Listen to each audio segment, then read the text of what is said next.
In this session, I will talk about the aftercare of an outcome harvesting workshop. So how to follow up and which agreements to make.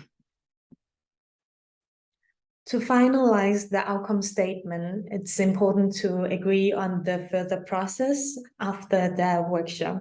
So who is going to do what? For instance, who is going to review and who will be responsible for incorporating the feedback and to improve the outcome statements, and who will do the final approval of the outcome statements, and by when, so setting a deadline also for when all the outcome statements needs to be finalized.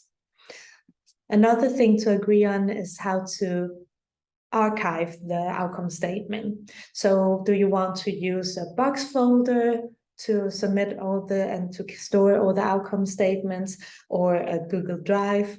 Maybe you want to use a database, so that can be to create an overview in an Excel sheet of all the outcome titles, for instance.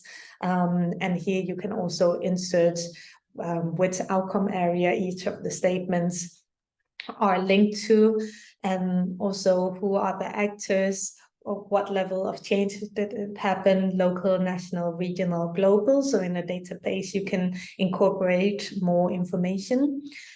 You might also consider to use Cognito forms so that people fill out a form using software such as Cognito to submit the outcome statement. So there are different ways of doing it, and it's important that you make that agreement among you.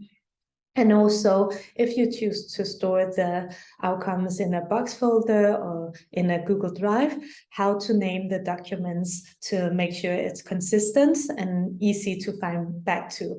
So maybe you want to put the date first for when the outcome happened, so when the change took place. And then it could be that you want to include the level of change. So was it the local, national, global, or regional level? You might also want to maybe include the pathway in the title if you are working with different pathways in your theory of change. So this type of information that makes it easy to look up the outcome.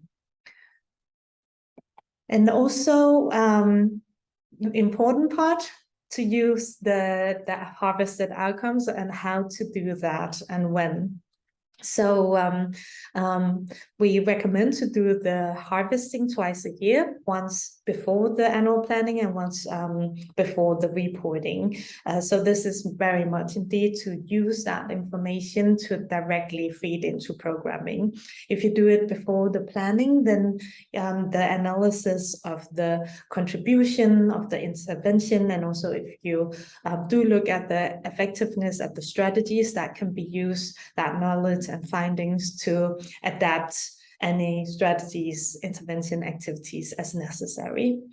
And if you do it for the reporting, then especially the reflection of and analysis of the outcomes can directly be supporting the reporting on the changes that has happened, and maybe even how the changes come about, and how outcomes have evolved to further results. So this also doing this by annual basis and doing the harvest frequently allow for the adaptive management.